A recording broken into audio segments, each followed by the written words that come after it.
ठीक है, तो ये जो वीडियो बना रहा हूँ ना मैं, इस वीडियो का उद्देश्य रहेगा कि सरकारी नौकरी वास्तविकता में क्या है। दुनिया मरी जा रही है आज के टाइम में, सरकारी नौकरी सरकारी नौकरी सरकारी नौकरी। वो इतना मरी क्यों रही है, मुझे इसको तो कोई परवाह ही नहीं है, पर हम आपसे ज़्यादा रहे हैं। We are much more deserving from you. We are much able to take the place of government seat. But in spite of that, we are not greedy for that. लालच है ही नहीं हमें, और सब सुनना लालच सब। आप लोगों को ये जो सरकारी नौकरी का भूत सवार है ना, ये आपका खुद का निर्णय नहीं है सरकारी नौकरी पाने का। ये निर्णय आप स्वयं से नहीं लेते, इस निर्णय में आप फंस जाते हो। अब ये फंस क्यों जाते हो, आप फंस क्यों जाते हो सरकारी नौकरी के चंगुल में? क्योंकि अब एक्चुअल में हो क्या रहा है कि आपका जो सिलेबस आपको पढ़ाया जाता है ना, 1st to 12th तक, वो आपके स्वयं के जीवन में कोई विकास करता नहीं है।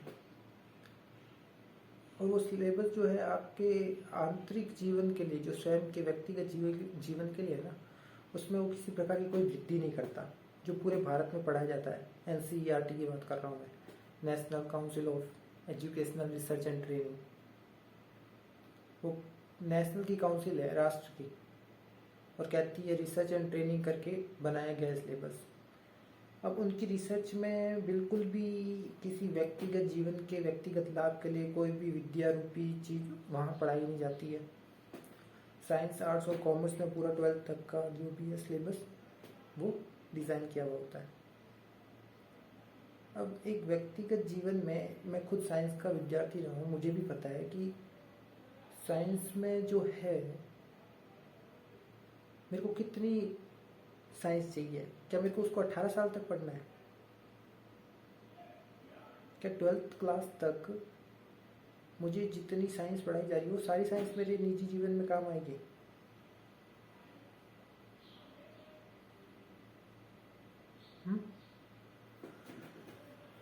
एक्चुअल में हो क्या रहा है, हम जो चीज़ें पढ़ते हैं ना, बेसिकली थर्मोडाइनमिक्स, इलेक्ट्रॉनिक्स, इलेक्ट्रिकल और थोड़े बहुत फिजिक्स लॉज, ये जितनी भी चीज़ें हैं साइंस में, चाहे आप केमिस्ट्री के थोड़े बहुत केमिकल्स उठा लो, कुछ कर लो, ये आप 7th या 8th क्लास तक पूरे पढ़ा सकते हो, सिर्फ 2-2 घंटे की क्लास से 7th या 8th तक। उसके बाद 9th, 10th, 11th, 12th, इन 3 सालों में आपकी साइंस की ज़रूरत नहीं है। कहने का मतलब ये 4-5 चैप्टर ही आपके निजी जीवन में काम आते हैं। उसके बाद जो जितनी भी पढ़ाई है ना, वो हायर एजुकेशन में काम के लिए है। अब हायर एजुकेशन कोई लेता है, कोई नहीं लेता है, तो जो लेगा उसके तो काम आ जाएगा, जो नहीं लेगा उसके काम आएगा नहीं। तो सिलेबस इस हिसाब से क्यों बनाया गया है कि जो काम में लेगा उसके काम आ जाएगा, जो काम में नहीं लेगा उसके काम नहीं आए, तो वो तो फंस रहा है।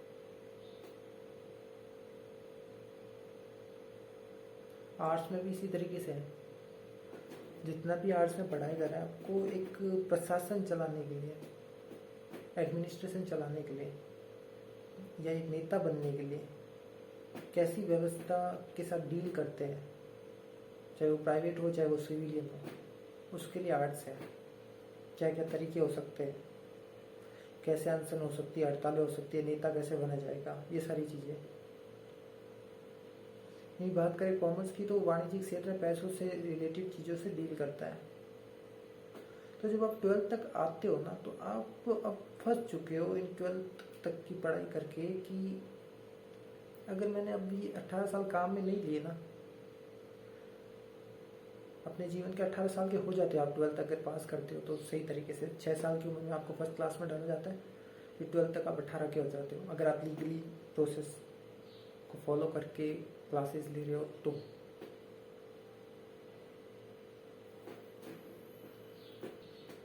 अब एक्चुअल में हो क्या रहा है कि वो 18 साल का हो गया है। अब कुछ खुद से स्टार्ट करे, उसके लिए उसके पास खुद की कुछ वैल्यू तो होनी चाहिए, कुछ विद्या रूपी चीज़, ऐसी कोई विद्या जिसको वो इम्प्लांट करके अपना भविष्य सुधार सके। पर ऐसा उसको कुछ सिखाया गया ही नहीं साइंस आर्ट्स कॉमर्स के अलावा। ना उसको अध्यात्म राम की कोई चीज़ पता है, ना उसको वेद पता है, ना द्वैत अद्वैत, ना अध्यात्म के बारे में कुछ भी नॉलेज नहीं है उसको। अध्यात्म होता इसलिए ये भी नहीं पता उसको, साइकोलॉजी शब्द नहीं पता उसको, फिलोसफी शब्द नहीं पता उसको, यही नहीं पता होगी साइकोलॉजी जो है फिलोसफी की एक ब्रांच है, वो पता ही नहीं होगी उसको। साइकोलॉजी तो उसको पता ही नहीं है कि ये दिमाग कैसे काम करता है, ये मन कैसे काम करता है, ये सारी चीज़ें उसको नहीं पता होगी। ठीक है, मतलब खुद के विकास के लिए उसने अब तक 12th क्लास तक कुछ नहीं पढ़ा है, और वो खुद से कुछ कर भी नहीं सकता क्योंकि उसको ऐसा कुछ पढ़ा ही नहीं कि खुद के लिए भी वो कुछ करना चाहे तो कर ले। तो ले दे के उसके बाद जो ऑप्शन बचता है वो बचता है सरकारी नौकरी। अब 12th तक तो हर बच्चा पढ़ा हुआ है, और हर बच्चे को अगर सरकारी नौकरी नहीं मिलेगी तो वो प्राइवेट में भी कुछ कर सकता है। ऐसा बचा है कि ऐसा वो बचता नहीं है, क्योंकि उसको वास्तविकता तो पता नहीं है। उसको जो पता है वो 12th तक का ज्ञान है, उसमें अब वो सरकारी नौकरी लेने के लिए मजबूर है। तो हर आदमी को सरकारी नौकरी, सरकारी नौकरी, सरकारी नौकरी। 12th तक की पढ़ाई में पैसा अपने माँ बाप का लगाता है, मेहनत अपने माँ बाप की और खुद की दोनों की लगाता है, समय अपने माँ बाप का और खुद का दोनों का लगाता है, ऊर्जा मानसिक हो चाहे शारीरिक हो, दोनों वो अपने माँ बाप का और खुद का लगाता है। रिस्क रेट जो है ना सरकारी नौकरी का, वो सबसे ज़्यादा रिस्क रेट है। अगर आप सरकारी नौकरी को ऐसे जोड़ रहे हो कि मेरी आमदनी होगी इससे नौकरी लग जाऊंगा, तो सबसे ज़्यादा रिस्क रेट सरकारी नौकरी का है। क्यों?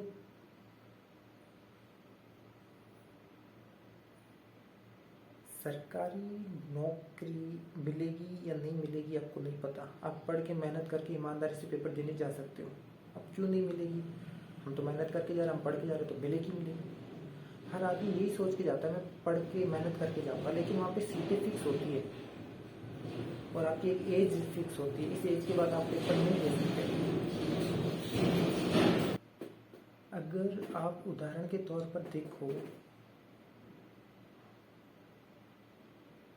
तो जैसे सीडीएस का एग्ज़ाम है, कंबाइंड डिफेंस सर्विस का, अब या तो उसमें IAF Indian air force, sorry IAA Indian air force academy में जा सकते हो, या आईएमए इंडियन नेवल एकेडमी में जा सकते हो, या आईएमए इंडियन मिलिट्री एकेडमी में जा सकते हो, है ना।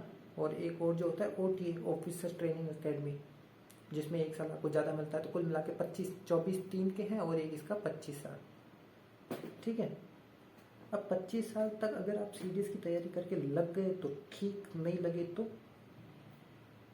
नहीं लगे तो आपकी 25 साल की उम्र गई, वो आपका तजुर्बा उस सरकारी नौकरी के लिए तो ठीक था, बाकी आपके व्यक्तिगत जीवन में उसका ज़्यादा लाभ नहीं है। अगर आपने 100% सिलेबस पढ़ा था तो आपके उसमें से 30 या 33% काम आएगा, वो भी नॉलेज के तौर पर, उससे आपकी कोई कमाई नहीं है। लेकिन जब आप मेहनत कर रहे थे ना एक एक दिन 25 साल के होने तक, 18 साल के बाद से, तो 18 के बाद से आपने 7 साल लगा दिए, 3 साल आपने डिग्री ली और डिग्री के बाद में आपने ये काम किया सीडीएस का। 18 से 21 डिग्री, 21 से 25, 4 साल सीडीएस की ट्रेनिंग। अब इन 25 सालों में आपने मेहनत हर दिन करी, 18 से 20 घंटे पढ़ाई करके, पैसा भी आपका खर्च हुआ है, समय भी खर्च हुआ है, मेहनत हुई है शरीर की और मानसिक ऊर्जा की। और जब आप नहीं लगते तो खुद से एक सवाल बोल सकते हो कि अगर मैंने ईमानदारी से मेहनत करी थी, पूरी ईमानदारी से, मैंने दिन में 18 घंटे पूरी ईमानदारी से पढ़ाई करी, अपने माँ बाप को याद रख के, अपने देश को याद रख के कि मैं एक आर्मी ऑफिसर बनूंगा, या कुछ भी, कोई भी सरकारी ओहदे के लिए आप तैयारी कर सकते हैं, डॉक्टर के लिए, इंजीनियर के लिए, एलएलबी कर सकते हैं, कोई लॉ के लिए, कुछ भी आप कर रहे हो कि ईमानदारी से करिए और मेरी नहीं लगी, तो इसमें मेरा तो घाटा हुआ साफ साफ दिख रहा है कि पैसा गया, समय गया, ऊर्जा गई। इसमें सरकार का क्या गया? सरकार का इसमें क्या गया? सरकार का कुछ नहीं गया। तो आप लग जाते तो फ़ायदा किसका था, आपका भी, और सरकार को तो एम्प्लॉय चाहिए ही चाहिए, वो तो वैकेंसी निकालेगी निकाली, उसको तो आपसे भी ज़्यादा ज़रूरत है, नहीं तो देश चलेगा कैसे, उसको तो सरकारी नौकर चाहिए। ठीक है, आप सरकारी नौकरी कर रहे हो ना, तो सरकार को सरकारी नौकर चाहिए, उसके लिए वो वैकेंसी निकालेगी। तो अगर गवर्नमेंट जॉब लग गई तो आपका फ़ायदा, सरकार का फ़ायदा, नहीं लगी तो आपका नुकसान, सरकार का कुछ नहीं जा रहा। ये एक तरफा खेल है, लगी तो सरकार का फ़ायदा, नहीं लगी तो सरकार का कुछ नहीं जा रहा भाई, जा तुम्हारा रहा है। अब यहीं पे आपको सोचना है कि आप 18 से लेके 25 तक अगर पढ़ाई कर रहे थे, एक डिग्री लेके कोई भी आगे तैयारी कर रहे थे, चाहे यूपीएससी की कर रहे थे, चाहे कोई टीचर की कर रहे थे, चाहे कोई डॉक्टर्स की कर रहे थे, चाहे लॉ की, चाहे किसी भी चीज़ की, तो क्या आपके पास ऐसा कुछ काम था ही नहीं कि आप सरकारी नौकरी के अलावा कुछ और कर सकते थे? 18 के बाद 7 साल होते हैं जब आप 25 के हो जाते हैं। आप 25 साल तक आजकल मिनिमम आदमी पढ़ाई करता है, क्योंकि आजकल एक डिग्री की वैल्यू कुछ खास रह नहीं है, बैचलर डिग्री की। अब मास्टर डिग्री तक तो हर कोई पढ़ता ही है। बीए बीएड की अहमियत आज के टाइम में कुछ खास रह नहीं गई है, वास्तविकता ही है। तो 7 साल तक आप अपना समय लगा रहे थे, तो आपको खुद को तो समझ में आया होगा ना कि अगर मैं 1 साल भी बैठ के सरकारी नौकरी की तैयारी नहीं करता और मैं दुनिया भर के तमाम देशों में, दुनिया भर के, भारत की बात नहीं कर रहा, दुनिया भर के तमाम देशों के सभी कामों को खोजता। आज ऑनलाइन का ज़माना, आप घर बैठे बैठे अपना काम खोल सकते हो, आप कोई ऑर्गेनाइजेशन में काम कर सकते हो, आप खुद का कोई फाउंडेशन खोल सकते हो आचार्य प्रसाद जी की जैसे, आप खुद की कोई लाइब्रेरी सेटअप कर सकते हो, आप खुद का कोई भी बिजनेस कर सकते हो। आप इलेक्ट्रॉनिक्स में अगर आपने पढ़ाई करी है, आप जैसे मेरे साइंस के स्टूडेंट, तो इलेक्ट्रॉनिक्स का कोई काम सीख सकते थे, कुछ भी सीख सकते थे। तो अगर आप 1 साल भी ढंग से थोड़ा पैसा जो ये 7 साल आप सरकारी नौकरी की जगह लगा रहे थे, खुद पे लगाते ना, खुद की बढ़ोतरी के लिए, तो आपका जीवन उन 7 सालों में ऐसा होता ना, ऐसा होता जो सरकारी नौकरी भी आपको नहीं दे सकती। और ये आप सबको पता है कि सरकारी नौकरी से प्राइवेट काम ज़्यादा बेहतर है। आप जब चाहे छुट्टी ले सकते हो, जब चाहे कहीं शादी में, कहीं पे भी मिलने जुलने, किसी परिवार के किसी सदस्य की तबीयत खराब हो गई तो एकदम जा सकते हो। आपको आपातकालीन लीव लेने की ज़रूरत नहीं है, जैसे सरकारी नौकरी में लिख के देना पड़ता है 2-3 दिन पहले, या फिर ये वो, ऐसा कुछ नहीं है, आप जा सकते हो। ठीक है, आपको हर दिशा से सरकारी नौकरी में एक आज़ादी मिलती है, एक फ्रीडम मिलती है। सॉरी, प्राइवेट धंधे में, सरकारी नौकरी में ऐसा नहीं है। सरकारी नौकरी में आपकी लग गई तो ठीक है, और वो भी इंसान लगने के बाद भी बहुत पछताता है, पर वो बताएगा नहीं। वो 2 चीज़ों के नशे में होता है, एक तो उसकी नौकरी लग गई, 30 तारीख के 30 तारीख उसको पेमेंट आती है, वो इस नशे में होता है। 30 तारीख से 30 तारीख हर दिन उसकी पेमेंट आ जाती है बैंक अकाउंट में। ठीक है, दूसरा कि मेरी तो बुढ़ापे में पेंशन मिलेगी मुझे। अब इस चक्कर में अपनी लाइफ खो रहा है, वो कुछ सीख नहीं रहा है 30 सालों में। वो बुढ़ापे तक पेंशन के लिए काम करेगा, और आज जो कर रहा है उसकी 30 तारीख के 30 तारीख जो उसके पैसे आ रहे हैं उसके लिए काम कर रहा है। फिर बोला ये तो अच्छी बात है ना, बुढ़ापा भी सिक्योर हो गया, ये भी सिक्योर नहीं हो गया। आपने खुद को बोल दिया कि हम अपने जीवन ऐसे निकालेंगे, ऐसे व्यतीत करेंगे, ऐसे बिताएंगे। जीवन बिताने की चीज़ नहीं है दोस्त, काम करने की चीज़ है। सरकारी नौकरी अगर वो व्यक्ति कर रहा है ना, जो कह रहा है मैं सरकार के सिस्टम में जाके सरकार को सुधारने के लिए काम करूंगा, चाहे मैं टीचर हूँ, चाहे डॉक्टर हूँ, चाहे इंजीनियर हूँ, चाहे लॉ का स्टूडेंट हूँ, तो वो सरकारी नौकरी जब कर रहा है ना, तो वो कुछ इंसान कर रहा है वहाँ पे जाके। उससे सरकार के अंदर का भ्रष्टाचार खत्म हो रहा है, सरकारों के विरुद्ध आवाज़ उठ करके सरकार साफ हो रही है, सरकार अच्छे डिसीजन देगी। अब जब आप कहते हो ना मैं सरकारी नौकरी करूँगा, तो इसका मतलब समझो। सबसे पहले मोदी की सरकार, राहुल गांधी की सरकार, अरविंद केजरीवाल की सरकार, ये गुजरात सरकार, ये राजस्थान सरकार, ये वहाँ की सरकार, तो आप सरकार के लिए मतलब नेता लोगों के लिए काम कर रहे हो। सरकारी नौकरी मतलब सरकार के लिए जो नौकरी होगी, वो सरकार जो चाहती है अपना प्रशासन चलाने के लिए, देश चलाने के लिए, उसके लिए जो नौकर चाहिए वो। अगर स्टेट के लिए चाहिए तो स्टेट गवर्नमेंट की है, सेंट्रल के लिए चाहिए तो मोदी जी के लिए सेंट्रल गवर्नमेंट की नौकरी। अब मेरे लिए तो कभी मोदी जी ऐसा भ्रष्ट काम करते हैं कि आपको क्या ही बताएं, कभी राहुल जी करते हैं तो कभी अरविंद केजरीवाल जी करते हैं, कभी मैं क्यों किसी ऐसे नेता के अंडर सरकारी नौकरी करूँगा जो खुद भ्रष्ट हो सकते हैं। मैं तो कह रहा हूँ मेरे को किसी नेता के अंडर करना ही नहीं है, मैं नेता लोगों को सही मानता ही नहीं, मैं तो खुद का कोई काम करूँगा, ईमानदारी से करूँगा, कुछ भी करूँगा। सरकारी नौकरी नहीं करनी मुझे, सरकारी नौकरी नहीं करनी मुझे नहीं चाहिए बुढ़ापे की पेंशन, मुझे नहीं चाहिए 30 तारीख की पेमेंट, क्योंकि किसी भी सरकार के नीचे नौकरी नहीं करनी। अब बोलेगा सरकार के नीचे क्यों नहीं करनी, सरकार आए दिन भ्रष्ट काम करती है, आप इनके खिलाफ आवाज़ नहीं उठा सकते, आप इनका विरोध नहीं कर सकते, आपके ऊपर कुछ बीत जाए ना, पुलिस आपको पकड़ ले, कुछ कर ले, तो भी आप ढंग से आवाज़ नहीं उठा सकते। इसी सरकारी नौकरी की वजह से मैंने पर्सनली देखा है बहुत लोगों को। मैंने ये पर्सनली देखा है कि जो आदमी सरकारी नौकरी कर रहा है ना, वो सरकार का विरोध नहीं करेगा, भले ही वो जानता है कि वो सरकार गलत है।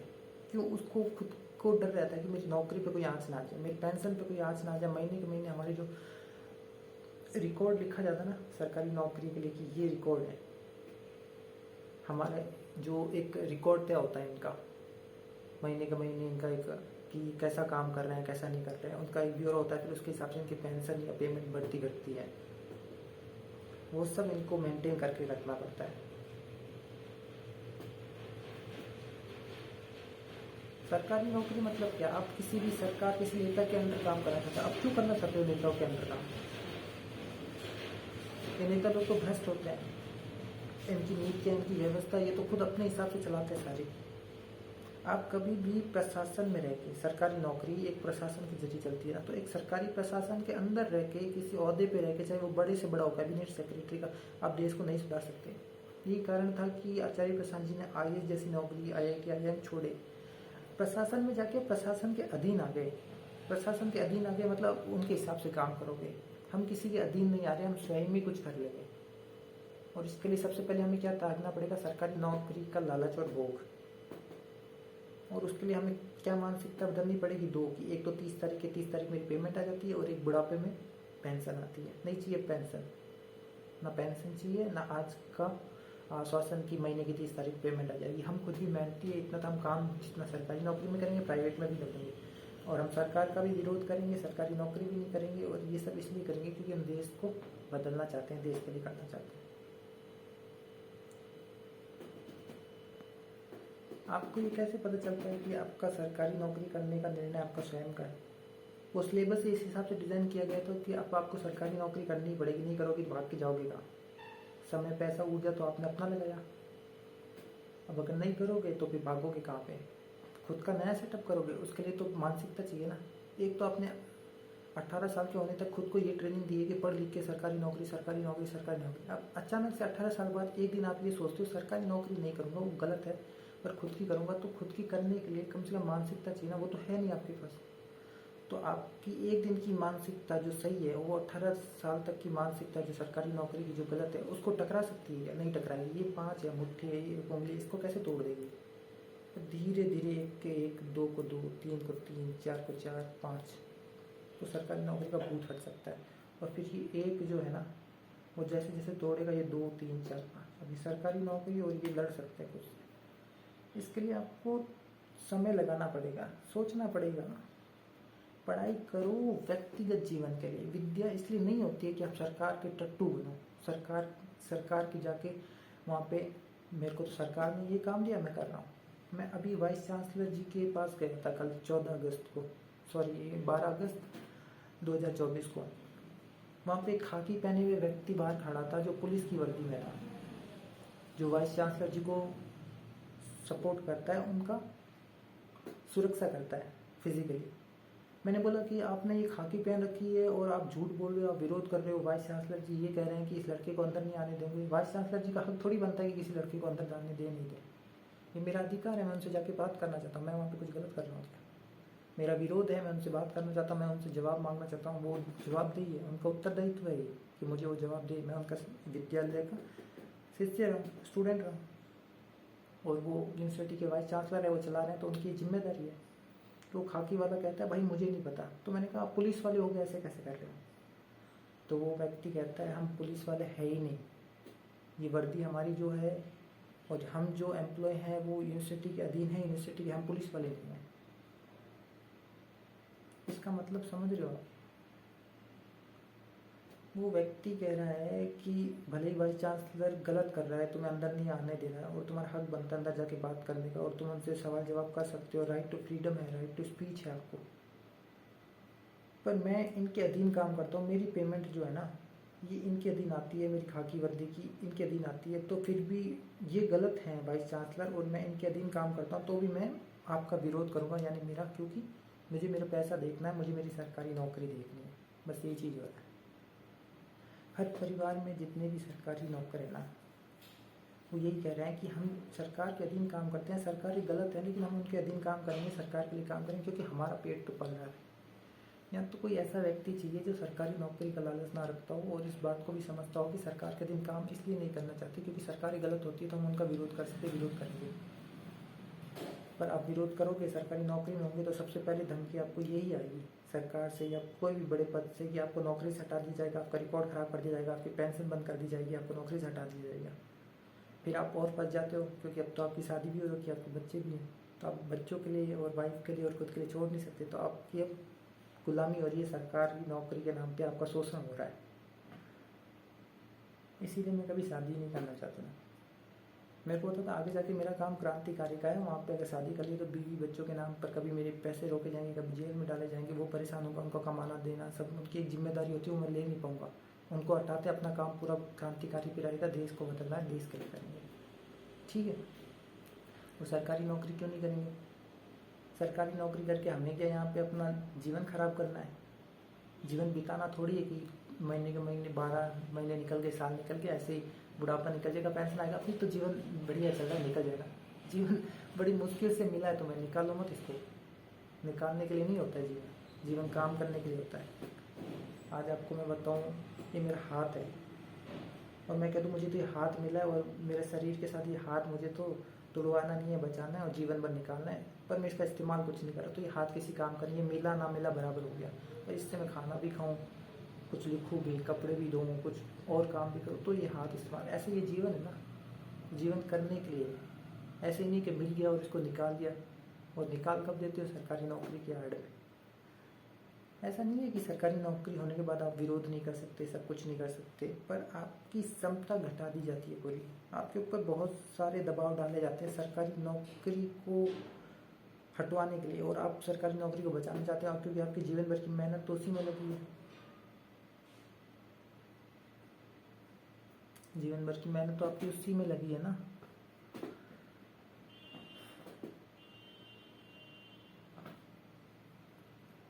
अब मैं आपको एक्चुअल बताऊं तो मेरा क्या हुआ था कि जब मैं 12th पास आउट हुआ था ना, तो जब मैं डिग्री लेना चाहता था तो साइंस की लेना चाहता था क्योंकि साइंस झूठ नहीं बोलती, साइंस तर्क देती है, प्रूफ के साथ चलती है। और मैंने मैथमेटिक्स, फिजिक्स और इलेक्ट्रॉनिक्स अपनी पढ़ाई करी, डिग्री ली 3 साल तक। 1 साल में बीच में फर्स्ट ईयर ही फेल हो गया था। वो मनुस्मृति जी हमारी एक टीचर थी, उनको कुछ पता नहीं था लेकिन उनको बोलना भी था, तो जितना भी बोलती थी पता था नहीं, ऐसे ही बोल देती थी, तो उसके आधे अधूरे गलत शब्दों के कारण मैं 1 साल अपना ख़राब कर चुका। मैं आया था डिग्री लेके सीडीएस की तैयारी करके कि कोई बड़े अहदे पे जाके लगूंगा सरकारी नौकर पे तो कुछ बदलाव ला पाऊंगा, वरना वहाँ पे जाके सिर्फ नौकरी से क्या करना, मुझे मेरा परिवार थोड़ी पालना, मुझे यहाँ पे कुछ बदलाव करना है ना। 1 साल फिर कोरोना आ गया, उसमें 1.5 साल वो निकल गए, तो ऐसे करके मेरा सीडीएस तो वहाँ पे फंस गया क्योंकि 2-2.5 अटैम्प्ट बचे थे। अब 2 अटैम्प्ट में 2-2.5 अटैम्प्ट में मैं या तो सिलेबस तैयार कर लेता या खुद को कहते ना, या तो टाइम पे रेस पे भागते तो रेस जीतने की उम्मीद थी, वरना रेस तो कब की शुरू हो गई, पीछे से भाग के तुम साबित ही क्या करना चाहते हो। समय पढ़ाई शुरू होती, समय पे अटैम्प्ट होते सारे होते तो काम के थे। तो फिर मैंने कहा यार ये 2-2.5 अटैम्प्ट से मेरे तो कुछ होने वाला नहीं है, इस 2-2.5 अटैम्प्ट की जगह 1.5-2 साल जो बच रहे हैं अपने करते हैं MSc, आगे जाके PhD या कुछ कर लेंगे। तो जब मैंने ये निर्णय लिया कि मैं आर्मी छोड़ूंगा, मुझे बड़ा दुख हुआ था क्योंकि यूनिवर्सिटी की वजह से जो हुआ था ना, ये JNU की वजह से मेरे 1 साल खराब। अगर वो 1 साल खराब ना होता तो मैं कोरोना से पहले ही अपनी डिग्री पूरी कर लेता, और कोरोना में मैं फंसता ही नहीं। और उस कोरोना में मेरी अच्छे से CDS की घर बैठ के तैयारी हो रही होती है 1-1.5 साल, सब कुछ टाइम टू टाइम था। मैंने ये तक सोच लिया था मेरे फादर आर्मी से टाइम पे रिटायर हो जाएंगे, मैं अपना पढ़ाई पूरी कर लूँगा, मैं तब तक CDS में लग जाऊँगा, पापा रिटायरमेंट आएंगे तब तक मैं आर्मी में चले जाऊँगा, पापा आर्मी से आएंगे और मैं आर्मी में चले जाऊँगा। पर ये सारा सेटलमेंट मनुस्मृति जी की वजह से मेरा नुकसान हो गया उसमें। दूसरी वहाँ बीएससी के नाम पे कोई पढ़ाई थी नहीं, 40% 30% सिलेबस कराया जाता था, बाकी 60 65 70% ऐसे ही छोड़ दिया जाता था कि हमारे पास तो स्टाफ नहीं, हम क्या करें, हम तो ये ऐसे हैं, हम वैसे हैं, बहाने जितने भी। और वो वहाँ बैठे रहते थे टीचर वगैरह गप्पे मारने करने, दूसरी जितनी भी चीज़ें थी सारी। ठीक है, तो आगे जाके मेरा जब CDS नहीं हो पाया, 25 साल की उम्र निकल गई, सॉरी 23 साल की उम्र निकल गई, तो मैंने कहा यार MSc करते हैं। MSc में हमने एनरोल किया, अपना नाम JNU में प्लेस से नाम बाहर कर दिया। 1 साल चले गया, मेरे को जवाब नहीं दिया क्यों निकला क्या नहीं, मैं 1 साल तक घूमता रहा। वो जब 1 साल में घूमता रहा ना, वो साल मेरे जब बर्बाद हो रहा था ना, मैं प्रत्येक घंटे की अपनी मेहनत देख रहा था, ऊर्जा देख रहा था, दिमाग देख रहा था, पैसे कितने खर्च हो रहे हैं ये देख रहा था। माँ बाप के पास मैं खर्च कर रहा हूँ, मेरे वजह से खर्च हो रहा है, और एक्चुअल में जिम्मेदार JNU है। JNU की वजह से पैसे वगैरह सारे कुछ खराब। इन्होंने नाम किस पे लिखा ना, कारण दो। मैं पुलिस के पास गया, चाहे वो कमिश्नर साहब हो, चाहे वो DCP साहब हो, ठीक है, चाहे वो दूसरे जितने भी बड़े पद हैं उनके पास गया मैं, और मैंने क्या पाया कि ना मेरी पुलिस मदद कर पा रही है, ना यूनिवर्सिटी कर रही है। चाहे मैं कोर्ट में जाऊं तो कोर्ट में होता क्या है, चलो पता है वो न्यायालय नहीं होता, वो कायदाधीश होता है, वो कायदे से चलते हैं। उनके कायदे होते हैं कि आप इतने प्रूफ लाओगे, इतने रखोगे तो चीज़ें चल पाएंगी। अब प्रूफ साबित करना बहुत मुश्किल होता है। कुछ चीज़ें तो मैं साबित कर पा रहा था, लेकिन एक चीज़ और मैं समझ गया था कि न्यायालय जाने का नुकसान क्या है सबसे बड़ा। मैं स्टूडेंट हूँ, मेरे लिए सबसे ज़्यादा ज़रूरी क्या, समय निकल जाएगा, उसके बाद मैं क्या एग्ज़ाम दूंगा, मेरे अटैम्प्ट ही खत्म हो जाएंगे, मेरी एज ही निकल जाएगी। मेरे को पता था 1-1.5 साल इसमें निकल जाएगा, मैं 1-1.5 साल बचाऊँ या 1 हफ्ते में इनको बोल दूँ यूनिवर्सिटी को, पुलिस को कि जल्दी मेरा मामला पूरा कर दो और मेरे को मेरी पढ़ाई करनी है, जल्दी कर दो। और ऊपर से यूनिवर्सिटी में जाके वो कौन सा सच बोलने वाले थे वो प्रूफ घुमा देते। उन्होंने मारपिटाई करी, गला पकड़ा, माँ बाप की गालियाँ दी, फ़ोन छीना, जूते वगैरह फेंक दिए मेरे, बैग वगैरह फेंक दिए मेरे। मनुस्मृति वहीं थी, कश्यप दूत वहीं थे, SS मीणा वहीं थे, गिरिराज चार्ज वहीं थे, उनके स्टाफ एम्प्लॉय वहीं थे, सब कुछ लिख के दी। इन्होंने रिपोर्टें तक बदल के दे दी। राजेंद्र माथुर जी से जांच कराई तो वो खुद बोला आप फ़ोन बंद करके यहाँ पे आओ, नहीं तो रिकॉर्ड मत करो। मैंने कहा सर रिकॉर्ड से क्या डर है, रिकॉर्डिंग से तो डर उसको होना चाहिए जो गलत है, नहीं तो कैसा डर है ना। आप मेरी रिकॉर्डिंग करिए, मैं तो नहीं डर रहा हूँ, आप क्यों डर रहे हो। तो ये तो यूनिवर्सिटी की मिली भगत थी, बनी बनाई इनकी व्यवस्था थी, मैंने आपको समझाई दी है ना। तो ऐसे करके मेरे MSc का 1 साल हुआ नहीं। 21-22 में इन्होंने नाम निकाला, 22-23 में निकाला, 23-24 तक मैंने इनसे जांच करवाई, इन्होंने कुछ नहीं किया। इतने साल में अगर मैं कोर्ट जाता ना तो फिर भी कुछ हाँ या ना जवाब आ जाता वहाँ से, तो वो भी नहीं हो पाया। क्यों? क्योंकि मैं पुलिस के और JNU पे भरोसा करता रहा कि एडमिनिस्ट्रेशन ठीक। मेरे को आखिर में जाके पता लगा यहाँ का VC जो है ना JNU का, चाहे वो प्रवीण चंद्र त्रिवेदी हो, चाहे कन्हैया लाल मिश्रा हो, चाहे वो रजिस्ट्रार मैडम हो, चाहे कोई भी हो, ये अपने JNU के पक्ष में ही फैसला लेंगे। इनको सही गलत से मतलब ही नहीं। ये अब ढंग से सुनिए, JNU का एक एडमिनिस्ट्रेशन है, वो एडमिनिस्ट्रेशन अपने एडमिनिस्ट्रेशन स्टाफ को बचाएगा, इस बात पे ध्यान नहीं देगा सामने वाला ज़्यादा सही है और हम गलत हो रहे हैं तो हमारा एडमिनिस्ट्रेशन नीचे गिरेगा। ये चीज़ सरकारों के साथ होती है। सरकार ये ध्यान नहीं देती कि सामने वाला सही है, सरकार बचाएगी, उस व्यक्ति के ऊपर ध्यान नहीं देगी। रेसलिंग वाले आपको मैडम याद होंगे जो गोल्ड लाए थे, फोगाट मैडम, धरने पे बैठे, गोल्ड मेडल दे दिया सब कुछ कुलभूषण के खिलाफ। क्या हुआ? सरकार है, BJP का नाम खराब होता, सब कुछ होता था, उन पर ध्यान ही नहीं दिया गया। कैसे तैसे उनको कभी जेल में, कभी यहाँ वहाँ, आप मरना आंसर भी नहीं कर सकते। ये चीज़ें होती है सब कुछ, समझ पा रहे हो ना क्या होता है। जब आप सही हो और सामने वाली एडमिनिस्ट्रेशन हो, चाहे सरकार, वो जो पावरफुल होगी ना, तो वो आपको कुछ करने नहीं देगी, वो आपको फेंक देगी वहाँ से, भले ही आप सही हो। क्योंकि वो खुद से बदलाव करेगी तो पहले उनको ये स्वीकारना पड़ेगा कि हम गलत हैं। और गलत जब होंगे, और जब वो गलत होंगे तो उनको उसका भुगतान भी करना पड़ेगा, कुछ धनराशि भी देनी पड़ेगी, झुकना भी पड़ेगा, सही होना पड़ेगा। वो अपनी बेइज्जती नहीं करेंगे। हाँ सही हो जाएंगे आगे जाके, लेकिन यहाँ नहीं होंगे, क्योंकि इसका नुकसान हम करेंगे नहीं। हम आगे जाके सही हो जाएंगे, तब तक समय बीत जाएगा तो वैसी चीज़ें कंट्रोल में आ जाएगी। आदमी थक जाता है ना समय के साथ। मेरे साथ यही किया गया इन्होंने।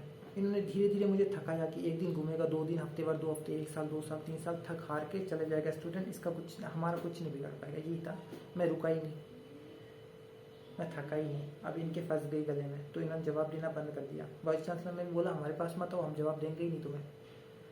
अरे वाइस चांसलर जवाब नहीं देगा तो फिर वाइस चांसलर बने क्यों? ये पूरे यूनिवर्सिटी स्टूडेंट्स के लिए बनाया गया है, ऊपर से नीचे तक। अब यूनिवर्सिटी स्टूडेंट के लिए, और स्टूडेंट आपके पास आ रहा है, आप कह रहे जवाब नहीं देंगे, ये बोल दो ना हम गलत हैं, हम सुधार करेंगे, वो भी अच्छी बात है, वो और महान बात है ना। गलती स्वीकारना हर किसी की बस की बात नहीं होती है। स्वीकारता वही है जो सुधरने की उम्मीद रखता है, इच्छा रखता है, वो मानता है कि गलतियां हो जाती है इंसान से, लेकिन वो सुधर भी सकता है ना। तो मैं फिर से अपनी बात पे आता हूँ। तो ऐसे करके मेरे एमएससी के भी इन्होंने 23 की उम्र, 24 की उम्र, 25 की उम्र आधी निकल गई। ठीक है, तो अब मैं सोचूं, अब 25 के बाद मैं एमएससी करूँगा 2 साल, 26-27, 1 साल बीएड करूँगा, 28 साल की उम्र तक अगर मैं पढ़ाई कर रहा हूँ, और अब ये चीज़ें मैं सारी सरकार, व्यवस्था, पुलिस, कोर्ट कचहरी, ये सारा देख चुका हूँ मैं, चाहे कलेक्टर ऑफिस हो, चाहे कमिश्नर ऑफिस हो, तो मैं सरकारी नौकरी करके अपना शोषण भी करवा रहा हूँ। मैं ऐसा सरकारी नौकरी से पा ही क्या लूँगा? आज अगर मैं ईमानदारी से मेहनत करूँ तो मैं इतना कमा लूँगा, तो मेरी पेंशन तो वैसी इकट्ठी हो जाएगी।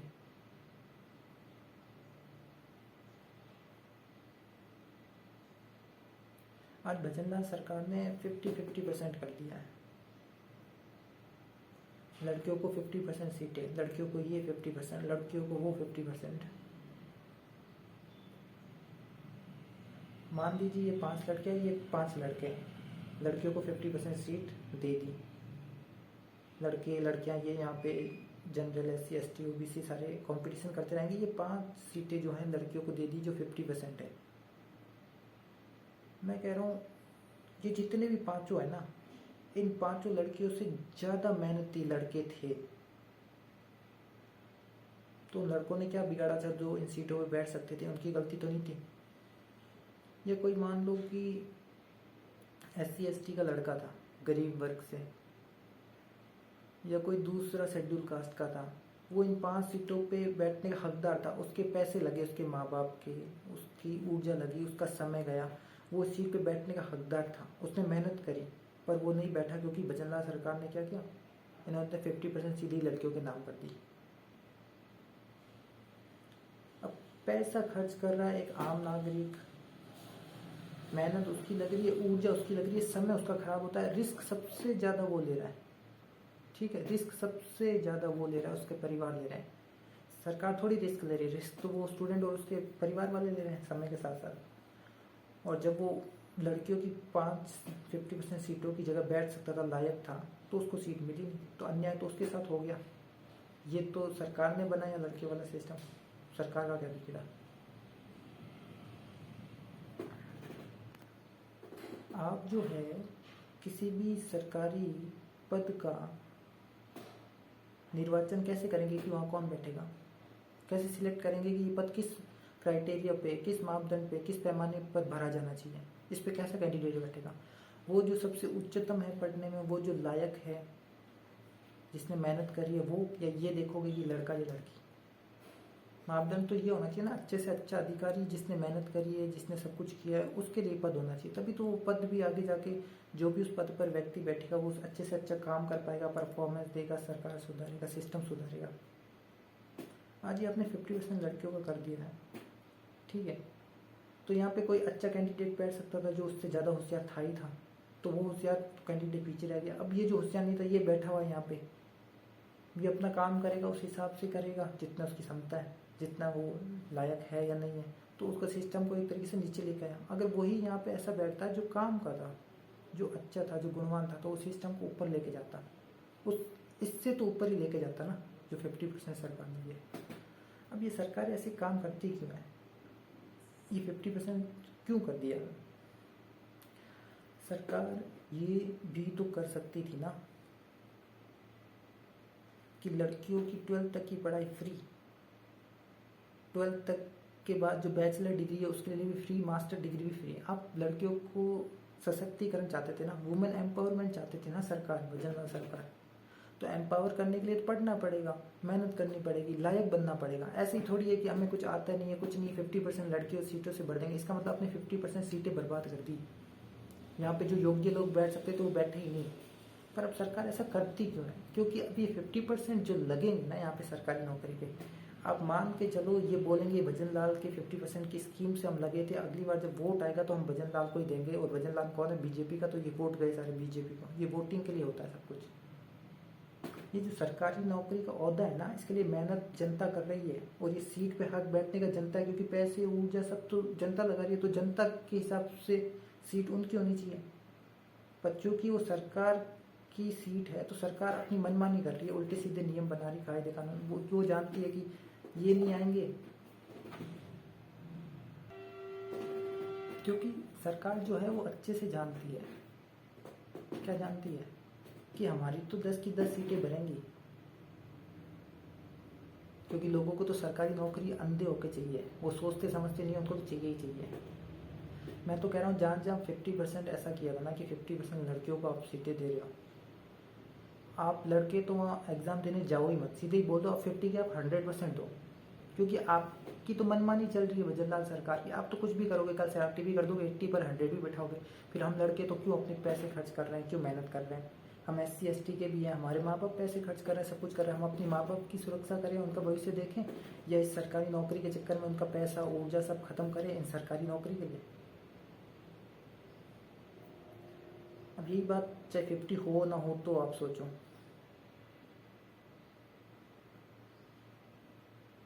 पहले तो 50% क्यों करते हैं ये लोग? ये कहते हैं वुमेन एम्पावरमेंट। तो वुमेन एम्पावरमेंट तो सरकार करना चाहती है ना, तो सरकार जब करना चाहती है तो कोई भी इंसान एम्पावर इससे होगा कि उसको सरकारी नौकरी मिल जाए, या इससे होगा कि उसको अच्छे से पढ़ाया जाए, लिखाया जाए, सब कुछ किया जाए। अब महिला सशक्तिकरण एक महिला को अनपढ़ रख के कर सकते हैं क्या? उसको पढ़ा लिखा करके ही तो सशक्तिकरण होगा ना उसका, तभी तो एम्पावर होगी वो। पढ़ाना लिखाना तो आपको है नहीं, सीधी 50% सीटें दे दो बस। हाँ, क्यों? क्योंकि 50% को सीटें मिल गई तो उनको भी पता है भजनलाल से मिली है, वोट तो अपने आने हैं, वोट तो अपने आने हैं। एक तीर से दो निशाना, एक तो हमने वोट खींच लिया, ठीक है, दूसरा जो ये लड़कियों को हमने कुछ पढ़ाया नहीं, लिखाया नहीं, पैसे तो उनके लगे, जो कि ये नौकरी होनी चाहिए थी, ये लड़कों की भी हो सकती थी, लड़कियों की भी हो सकती थी, पर जो मेहनती थी उनकी होती। हमने शोषण उनका किया, मरे जनता में से, फायदा हमारा। समझ पा रहे हो क्या फायदा सरकार का? एक तो ये 50% जो भी लगेंगी लड़कियां, इनकी वोट ये इनको देंगी।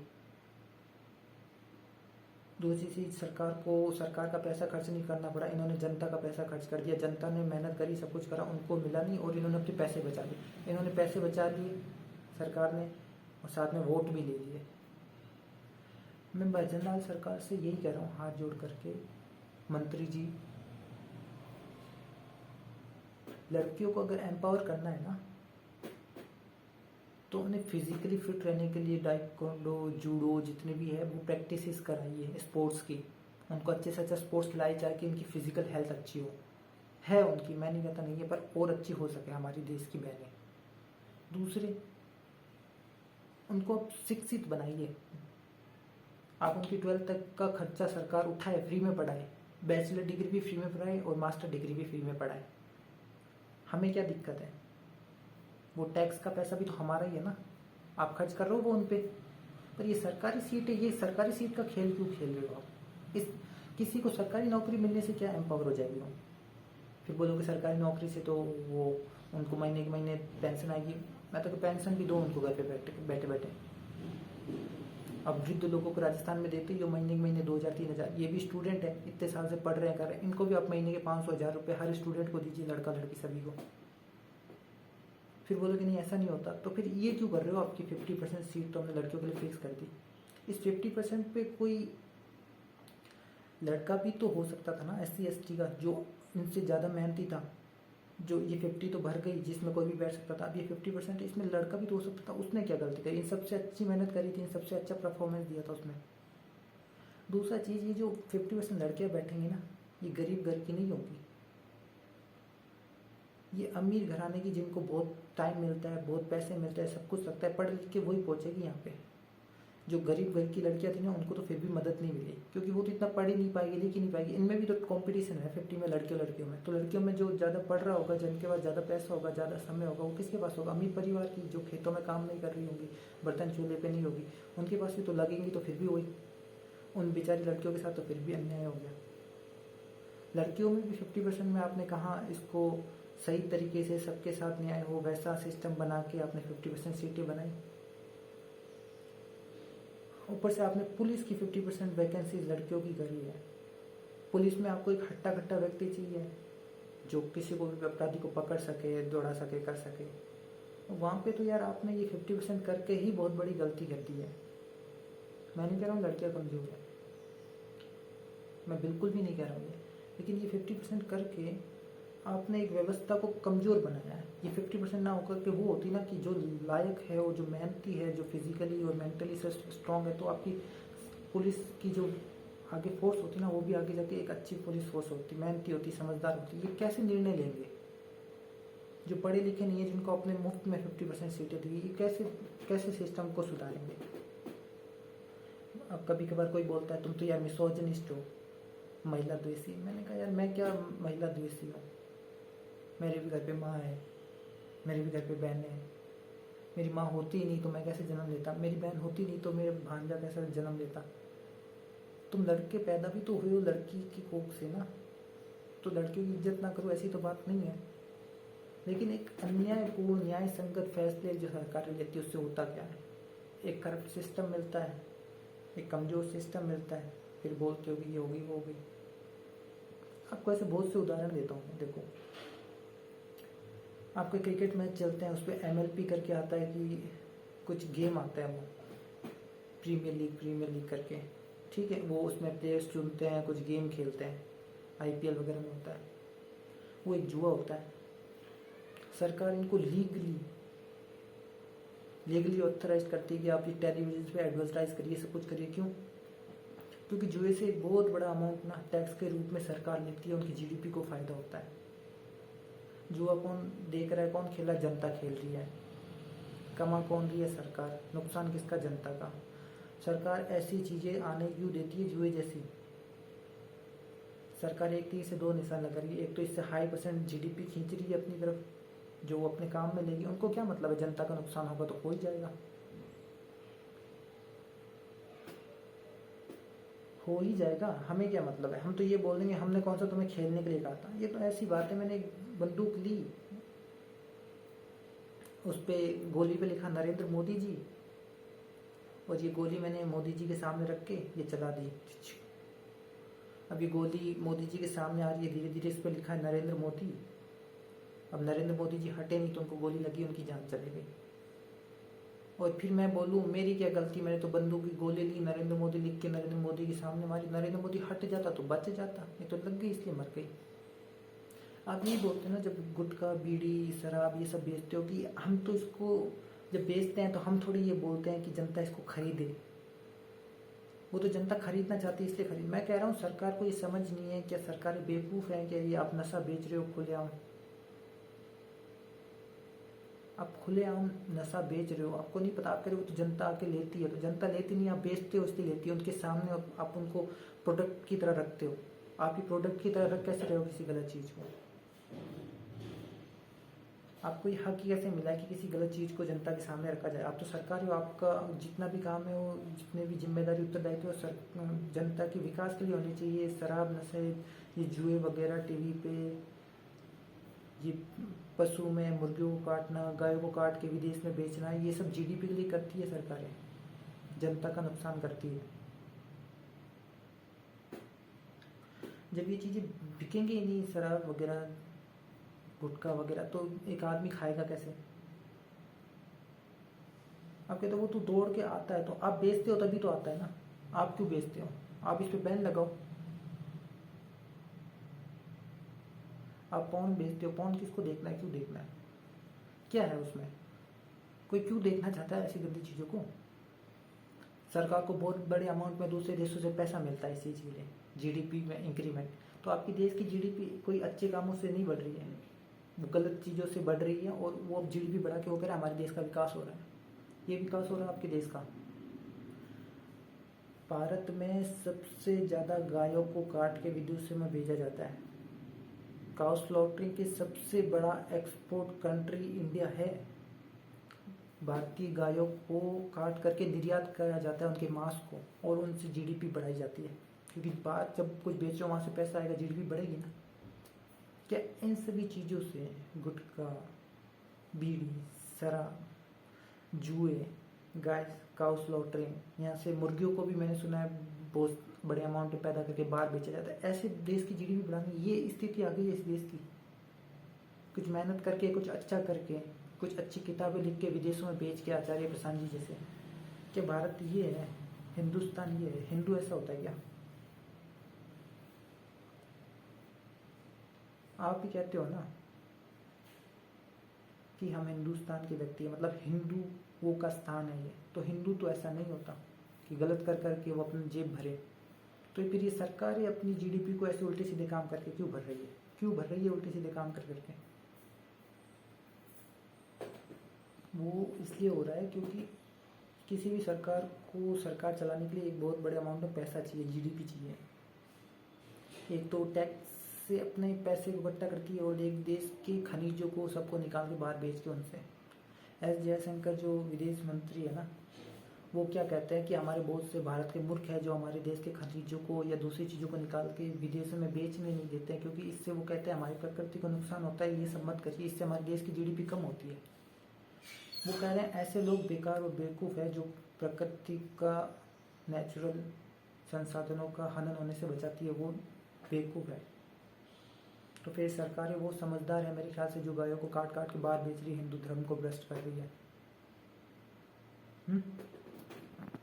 आप सरकारी नौकरी करना चाहते हैं क्योंकि आपके पास कोई विकल्प नहीं है। विकल्प होता तो आप कब का छोड़ चुके होते। इतनी मजबूर थोड़ी करते खुद को कि 28, 28, 30 साल तक आप पढ़ रहे हो, और आपके चेहरे पे ऐसी कोई खुशी भी नहीं देखने को मिलती कि आप ज्ञान के लिए मैं पढ़ता हूँ तो मेरे को सिर्फ इस चीज़ से मतलब कि नॉलेज चाहिए, लगेगी नहीं लगेगी कोई मतलब नहीं, चीज़ों के बारे में जानना है, जितना जान सकता जानूंगा। मैं इस सर्च पे पढ़ाई करता हूँ। आप लोगों के अंदर एक अलग ही होड़ी होती है, उसकी नौकरी लग गई, उसके तो जीवन सफल हो गया। जीवन क्या सफल हो गया? ये बोल के तो आपने ये कह दिया जिनकी सरकारी नौकरी लगी उनका जीवन असफल हो गया। असफल कैसे हो गया उनका जीवन?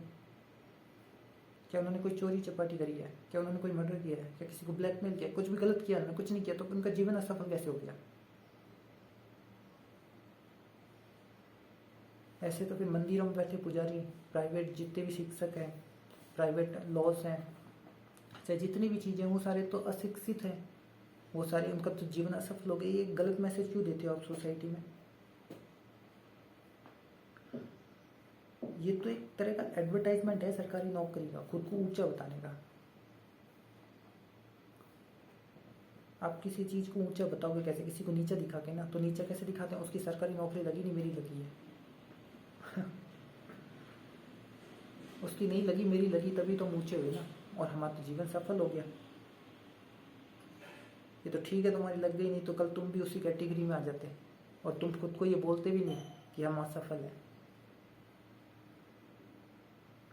आज हर दिन जितने भी आईएएस बन के उनकी अखबार में फ़ोटो छपती है, ये है वो है, ये इतने सारे एडवर्टाइजमेंट होते हैं। आज कलेक्टर ये है, कल वो है, कल ये बन गया है, कल ये बन गया। बड़ी बड़ी होर्डिंग्स लगती है कोचिंग सेंटर की कि ये आईएएस हमारे यहाँ से हुई। किस लिए लगती है ये सब? मार्केटिंग होती है पूरी की पूरी, आपको एक ऊंचा सेलिब्रिटी की तरह दिखाने के लिए। जिसको वास्तविकता में आईएएस बनना है ना, उसको इस बात से मतलब नहीं होगा कि मैं आईएएस बनूं या ना बनूं। वो तो ये भी जानता है आईएएस ना बनाना तो भी और बहुत कुछ है आईएएस से भी ऊंचे पद पे करने के लिए। आचार्य प्रसाद जी को ही देख लो। सरकारी नौकरी में फिर भी आप बहुत ऊंचा नहीं कर सकते, क्योंकि वो एक प्रशासन है और प्रशासन के अधीन आओगे। पर आप अगर किसी प्रशासन में नहीं गए ना, आप भूले हुए हो, आप विश्व स्तर पे कर सकते हो। अगर आप सरकारी नौकरी कर रहे हो तो आप देश के स्तर पर हो और सरकार के अधीन हो। अगर सरकारी नौकरी नहीं करे तो आप विश्व के स्तर पर हो, किसी के अधीन नहीं हो। भारत नहीं, विश्व के सभी देशों के उपरांत किसी में भी काम कर सकते हो। आप टाटा को देख लीजिए, मुकेश अंबानी को देख लीजिए, बहुत सारी ऐसी कंपनियां हैं। पेटीएम की देख लीजिए, है ना, लेंसकार्ट देख लीजिए, बहुत सारी मिल जाएगी आपको। फिर बोलेंगे यार सब तो अमीर ज़्यादा हैं, तो सबको अमीर बनना ही क्यों है भाई? अभी तक तो आपकी परिभाषा यही थी कि मेरा तो जीवन स्वास्थ्य सही हो, मेरे बच्चे अच्छे से खा पी लें, वो भूखे ना रहे, उनकी शिक्षा अच्छी। पैसे 3 जगह पे तो काम आते हैं, स्वास्थ्य, शिक्षा और थोड़ा बहुत हो गया तो धर्म को उजागर करने के लिए, और थोड़ा बहुत बच गया तो धर्म को उजागर करने के लिए, अच्छाई को फैलाने के लिए, किसी की सहायता करने के लिए। इसके अलावा पैसा काम कर रहा है। वो सब तो लालच है, मेरे को गाड़ी चाहिए, बड़ा घर चाहिए, अच्छी टीवी चाहिए, अच्छा फ़ोन चाहिए, महंगे शर्ट चाहिए, अच्छी घड़ियाँ चाहिए, चश्मा चाहिए, बाल चाहिए, ये चाहिए, वो चाहिए। पढ़ा लिखा आदमी ऐसी बातें करता ही नहीं है दिखावे की। पढ़ा लिखा आदमी शरीर के पीछे भागता ही नहीं है, दिमाग के अंदर जो चेतना है, ज्ञान है, उसके पीछे भागता है। तुम तो अज्ञानियों जैसी बातें कर रहे हो, मैं उसको भी पीछे कर दूंगा, मैं इसको भी पीछे कर दूंगा, मैं आगे निकल जाऊंगा, मैं सब कर दूंगा। तुम रावण हो क्या, सब पकड़ लोगे?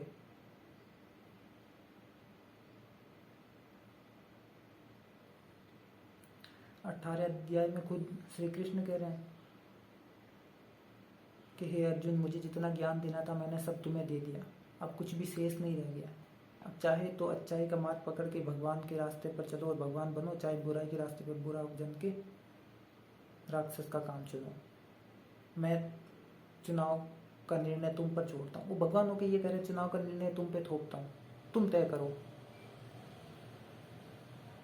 और आप कह रहे हो कि मैं एक ऐसा इंसान हूँ जो सभी को ये बताऊंगा, तुम ये करो, तुम वो करो, तुम ऐसे, और मैं ऐसा हो जाऊंगा।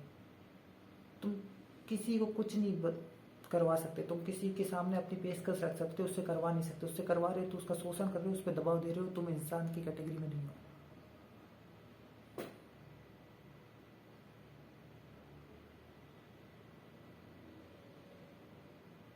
अगर किसी को वाकई में आईएएस बनना है तो 25 साल के बाद आईएएस बन के कोई मतलब ही नहीं है। वो तो डिस्ट्रिक्ट लेवल पे है, ज़्यादा से ज़्यादा 2 डिस्ट्रिक्ट हो जाएगा। अच्छी परफॉर्मेंस हो गई तो 3 तक बन जाएगा अपने रिटायरमेंट के टाइम तक। 25 से पहले अगर कोई आईएएस बनता है और वो ईमानदार है तो आगे जाके कैबिनेट सेक्रेटरी बनता है अपनी लंबी,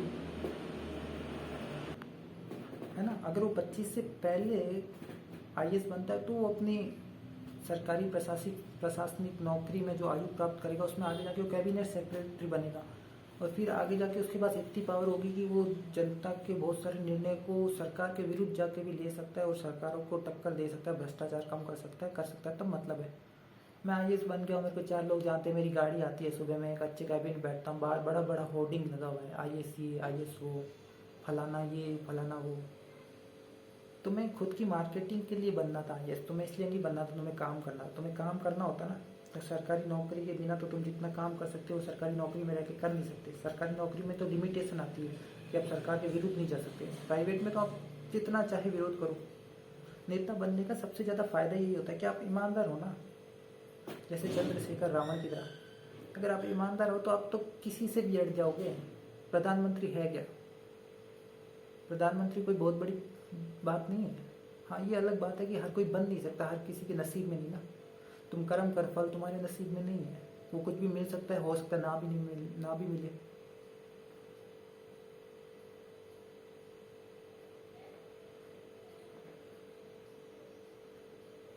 तो ये सरकारी नौकरी का तो भूत है आपके अंदर। और ये भूत इसलिए आ जाता है क्योंकि आपको द्वैत, अद्वैत, वेदांत, अध्यात्म, दर्शन, साइकोलॉजी, पुराण ग्रंथ, इनका कोई ज्ञान ही नहीं है। आपको पता ही नहीं है कि जीवन होता किस लिए, जीवन का उद्देश्य क्या है।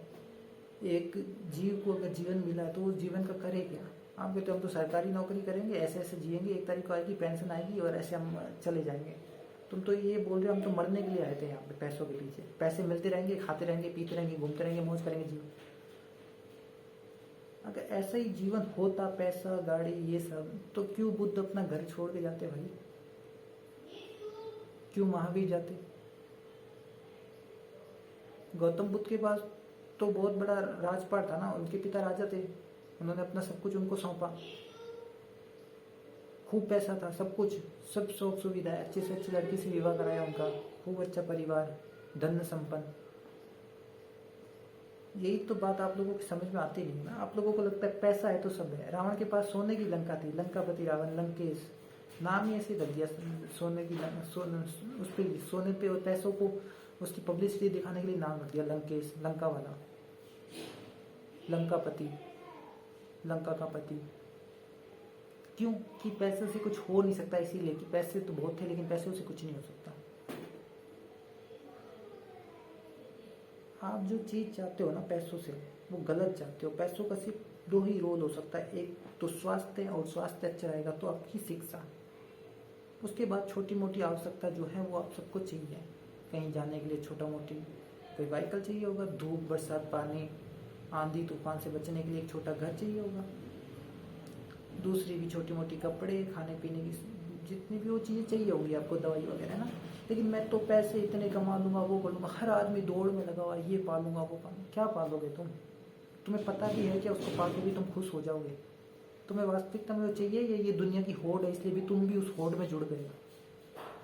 ये दुनिया की होड़ है और उस होड़ में तुम भी फंस गए हो, बस बात इतनी सी है। अगर मैं दो विकल्प दूँ कि एक तो आपको सरकारी नौकरी करनी है, रोज महीने महीने 30,000 रुपये मिलेंगे, बुढ़ापे में जाके आपको पेंशन भी 30,000 रुपये की मिलेगी, और एक मैं आपको कहूँ कि आपको प्राइवेट काम करना है, महीने के महीने 30,000 मिलेंगे और पेंशन भी आपको 30,000 मिलेगी, तो आप सरकारी करोगे कि प्राइवेट करोगे? आपके लिए बात बराबर हो जाएगी। क्यों? क्योंकि आप पैसों के हिसाब से देख रहे हो। भाई वो सरकारी नौकरी, एक सरकारी पद है, वहाँ पे ईमानदार लोग चाहिए, भ्रष्ट लोग नहीं चाहिए। जो इस हिसाब से जा रहे हैं कि हम पैसे कमाएंगे, हमारी पेंशन आएगी, वो तो पहले से ही भ्रष्ट है, वो तो पैसों के पीछे है। फिर आप बोलोगे कि यार एक जीवन सुरक्षा भी तो कोई चीज़ होती है ना, पैसों के बिना जीवन की सुरक्षा कैसे होगी, मेरी पत्नी की कैसे होगी, मेरे बच्चों की कैसे होगी? अरे जब घर से बाहर जाओगे, काम करोगे कुछ ना कुछ, तो आज के टाइम में एक मजदूर की भी कम से कम जो धनराशि है, जितना वो आय कमाता है एक दिन की, वो 500 रुपये मिनिमम है, मिनिमम वेज है 500 रुपये, ठीक है। और सरकारी नौकरी का 800 से 1500, अलग अलग पोस्ट की अलग अलग।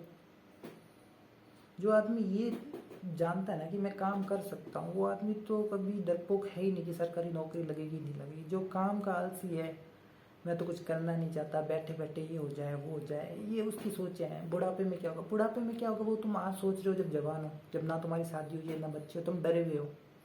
तो जब शादी हो जाएगी, बच्चे हो जाएगी, तो फिर करोगे क्या तुम? और पहली बात, शिक्षा कब से निर्भर बनाने लगी? अगर 12th तक में रियल एजुकेशन आपको दिया जाता तो आप निर्भर होते क्या किसी चीज़ पे? अब तो आत्मनिर्भर होते हैं। आप तो निर्भर हो गए कि अब तो सरकारी नौकरी लगी तो ही जीवन है, नहीं तो नहीं। ये सिर्फ इसी कारण से हो रहा है क्योंकि आपका इतना पैसा, समय, ऊर्जा सब कुछ गया, अब तो आपके पास कोई विकल्प छोड़ा ही नहीं सरकार ने। उन्होंने सिलेबस इस हिसाब से डिज़ाइन किया था कि सरकारी नौकरी लगी तो ठीक, नहीं तो आप कुछ नहीं हो। अब बताओ कि आपका निर्णय था सरकारी नौकरी, आपका निर्णय था ही नहीं भाई मेरे। आपके पास कोई विकल्प छोड़ा ही नहीं गया था। आपको बस, आपने कभी सोचा ही नहीं कि हमारा सिलेबस भी गलत हो सकता है क्या? एनसीईआरटी भी इस तरीके से हो सकती है, एजुकेशन सिस्टम इस हिसाब से बिल्कुल बनाया उन्होंने, बिल्कुल पढ़ाया उन्होंने। उनको एक सरकारी नौकर चाहिए था सरकार के लिए काम करने के लिए, देश को चलाने के लिए, तो उन्होंने एक एजुकेशन सिस्टम बनाया जो इस हिसाब से हो, जिसमें कि आदमी पढ़ लिख के अपनी सरकारी नौकरी करे, मजबूर हो जाए करने को। नहीं तो आचार्य प्रसाद जी जैसा विद्या का पाठ भी पढ़ा सकते थे। बहुत सारी चीज़ें हैं उसमें व्यक्ति अपने जीवन के बारे में, जीव के बारे में जानता, किस क्या होता है, समाज क्या होता है, देश क्या होता है, विकास, असल विकास क्या होता है, क्या टेक्नोलॉजी विकास होती है, क्या जीडीपी विकास होती है? ये नहीं होती है, अभी बहुत दूर हो इन सब चीज़ों से आप, ठीक है। अब वास्तविकता जब जानोगे ना, तब आप बोलते हैं कि यार ये सरकारी नौकरी के चक्कर में तो हमारा जीवन खराब हो रहा है। अब ये बात मैं बड़ी, देखो यार बहुत कुछ पढ़ लिख के बता रहा हूँ, ऐसे ही नहीं बता रहा हूँ। गलत ठहराना चाहो तो आपका मुँह, आपकी सोच, हम कुछ नहीं कर सकते, लेकिन इसके आगे आपका जीवन या तो बदलेगा या फिर खराब हो जाएगा। सबसे पहले तो एजुकेशन कभी भी किसी को निर्भर नहीं बनाता, आत्मनिर्भर बनाता है। आप तो अभी निर्भर हो, आप अभी निर्भर हो, तो फिर ऐसा कौन सा ज्ञान आपको दिया गया कि आपका शोषण होने लग गया? आप तो मरे जा रहे हो कि सरकारी नौकरी नहीं लगी तो क्या होगा? जितने साल आपने सरकारी नौकरी की तैयारी करी है, उतने साल अगर उसके 1 साल भी आप तैयारी करते ना, 8-8 साल लगे रहते हो, 1 साल भी आप करते ना, तो सरकारी नौकरी से बहुत अच्छा काम कर लेते, बहुत ईमानदारी से कर लेते, बिना दबाव के कर लेते, बिना किसी प्रशासन के अधीन कर लेते। देखो सिस्टम तो हर जगह रहेगा, प्राइवेट भी एक सिस्टम से ही चलता है, कोई भी काम। सरकारी भी सिस्टम से चलता है, ऐसा नहीं कि बिना सिस्टम के चलता है ना। लेकिन फिर आपको इतना क्या शौक आ गया कि आप सरकारी नौकरी ही करोगे? वो आपको थोड़ा अच्छा पैसा देते हैं, सब कुछ देते हैं, क्यों देते हैं? सरकारी नौकरी वाले को पैसा वो सब कुछ, और प्राइवेट अगर वही काम कर रहा है तो उसको कम क्यों? इस पे तो सरकार कभी प्रबंध नहीं लगाती। वो पैसा भी तो सरकारी नौकरी वाला टैक्स से ही जाता है, वो भी तो टैक्स से ही जाता है। ऐसे ही है सिस्टम, आप देख लो समझ लो सब कुछ, है ना। और भाई यार मुझे माफ़ करना अगर कुछ आपको समझ में नहीं आया तो, क्योंकि चीज़ें समझाने के लिए बहुत मेहनत लगती है। जो चीज़ें आपके दिमाग में चलती है एज इट इज़ आप उनको शब्दों में बोल पाओ, इतने अभी भी आप सक्षम नहीं होते हो। और अगर सुन भी लेते हो तो उस चीज़ों को एनालाइज करके समझ पाओ खुद से, उतने भी नहीं होते। उसके लिए वो आपको नॉलेज जितना चाहिए एटलीस्ट वो होना ज़रूरी है, वो होगा तो शायद आप। तो मुझे माफ़ करना किसी को ठेस पहुँच गई हो तो, उद्देश्य बिल्कुल भी ठेस पहुँचाना नहीं था, किसी के खिलाफ कोई भड़काऊ काम करने का नहीं था। आपकी सोच को और ये जो एजुकेशन सिस्टम है उसको बताने का जो जरिया था वो यही था कि सामने आके बताया जाए, बोला जाए। नहीं बोला जाएगा तो पता चलेगा ही कैसे, है ना। कैसे पता लग जाएगा? मुझे एक चीज़ बताओ कि आपको अगर लग रहा है कि मेरा ये निर्णय है कि मैं सरकारी नौकरी करूं, तो आपको ये पहले पता होना भी चाहिए वो आपका निर्णय हुआ ही कैसे है। ऐसा क्या था कि आप सरकारी नौकरी का निर्णय ही लेना चाहते? बाकी भी तो हो सकता था ना। खाली ये निर्णय आपका नहीं है, ये बहुत पीछे से एजुकेशन सिस्टम के द्वारा बनाया गया सिलेबस, फिर सिलेबस आपको पढ़ाया जाएगा, फिर आपके पास ऑप्शन नहीं बचेगा, फिर आप सरकारी नौकरी करोगे। वो एजुकेशन सिस्टम इस हिसाब से बनाया ही नहीं गया है कि आप सरकारी नौकरी अगर ना करना चाहो ना, तब भी अब अगर आप पढ़ाई करो तो आपके जीवन का विकास हो, तब वो विद्या होती है। विद्या वो जो जीवन का विकास करे, ना कि वो कि जो आत्मनिर्भर बनाए कि सरकारी नौकरी लगे, ना कि वो कि निर्भर बनाए कि आपकी सरकारी नौकरी कब लगेगी। शोषण थोड़ी करती है विद्या आपका। फिर ये शोषण कैसे कर रही है आपका? क्योंकि उसमें आपके व्यक्तिगत जीवन के लिए कुछ पढ़ाया ही नहीं गया। एजुकेशन सिस्टम तो वो होना चाहिए, नौकरी लगे ना लगे एक आदमी के आंतरिक जीवन की, उसकी चेतना का विकास हो, यही होता ना। ये तो इस हिसाब से बनाया जाना चाहिए कि जिसकी नौकरी लगी उसका फ़ायदा, जिसकी नहीं लगी उसका भी उतना ही फ़ायदा। और ये तब हो सकता है जब उसको द्वैत, अद्वैत, वेदांत, है ना, पुराण, अध्यात्म, ये दर्शन, साइकोलॉजी सब जो आचार्य प्रसाद जी पढ़ाते हैं वो पढ़ाया जाए। गीता वगैरह, है ना, बौद्ध धर्म हो गया, गीता हो गया, गुरु नानक जी की बातें हो गई, कबीर जी की हो गई, अष्टावक्र गीता हो गई, है ना। एग्जिस्टेंशलिज्म क्या होता है, मिनिमलिज्म क्या होता है, एसेसेटिज्म क्या होता है, एसेंशियलिज्म क्या होता है, वीगनिज्म क्या होता है, क्या भगवान सच में होते भी हैं, नहीं होते हैं, अगर नहीं होते हैं तो क्या आप अपना जीवन पाप से जियोगे? क्या अभी आपको अपना जीवन ईमानदारी से जीने के लिए भगवान का होना पड़ेगा? अगर नहीं होंगे तो आप बेईमानी से जियोगे।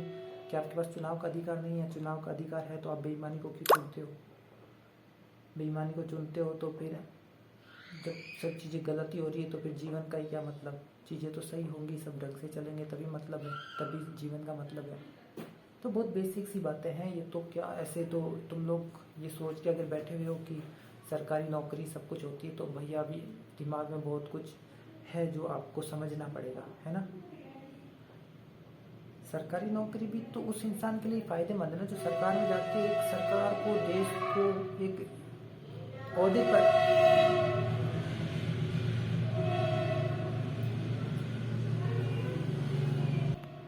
सरकारी नौकरी भी तो उसी के लिए फ़ायदेमंद है ना जो कि एक ओहदे को ग्रहण करना चाहता है, उस पद पर बैठना चाहता है, उस पद का कार्यभार लेके अपनी सोसाइटी के लिए, समाज के लिए या कंट्री के भ्रष्ट व्यवस्था को सुधारने के लिए अपना वहाँ जाना चाहता है। अगर वो ये सब करना ही नहीं चाहता तो फिर सरकारी नौकरी में क्यों जा रहा है? वो तो एक सरकार की नौकरी हो तो ईमानदारी से होगी तभी किसी का फ़ायदा है। और तुम्हें किसने मजबूर किया कि तुम सरकारी नौकरी करो? तुम तो प्राइवेट भी कर सकते थे। तो तुम इतनी पढ़ाई करते हो, सब कुछ करते हो, फिर आगे जाके भ्रष्ट, और तुम्हारी सोच भी एक निर्भर सोच कि हमारे बुढ़ापे में क्या होगा। ये तो आपने ऐसी बात कर दी जिनकी सरकारी नौकरी नहीं लगी हो तो बुढ़ापे मर ही गए होंगे। उन्होंने कभी गाड़ी नहीं खरीदी, उनका घर भी कभी अच्छा नहीं। जाके देखना, तुमसे ज़्यादा ऊंचे ऊंचे महल बनाए हुए उन्होंने, तुमसे अच्छी गाड़ियाँ उनके पास, तुमसे अच्छा ईमानदारी का जीवन जिया बिना भ्रष्ट के। ऐसे लोग भी खूब मिल जाएंगे आपको। आप सरकारी और प्राइवेट में तुलना कर कैसे लेते हो? मेरे को तो ये समझ में ही नहीं आता है।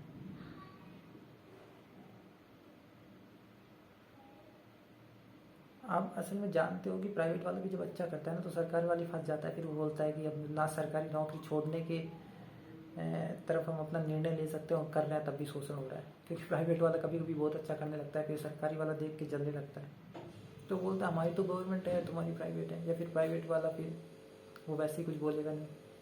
देखो, सरकारी नौकरी करना नहीं करना बुरा नहीं है, ये विकल्प आपका नहीं होता है। सरकारी नौकरी आप चुन रही हो, आपके ऊपर पीछे से बैकअप ही नहीं होता है। सर पढ़ाई ऐसी कराई जाती है कि आप जाके वही करो। फिर बोलेगी सरकार, बोलेगी तो हमने किसको फोर्स किया था कि तुम सरकारी नौकरी करो। अरे आपने नहीं किया था, पर आपका जो सिलेबस है ना, वो पढ़ने के बाद व्यक्ति खुद से आत्मनिर्भर होकर भी खुद का कुछ कर सके, ऐसा बचता है क्या? उसके आंतरिक जीवन में कोई विकास होता है क्या?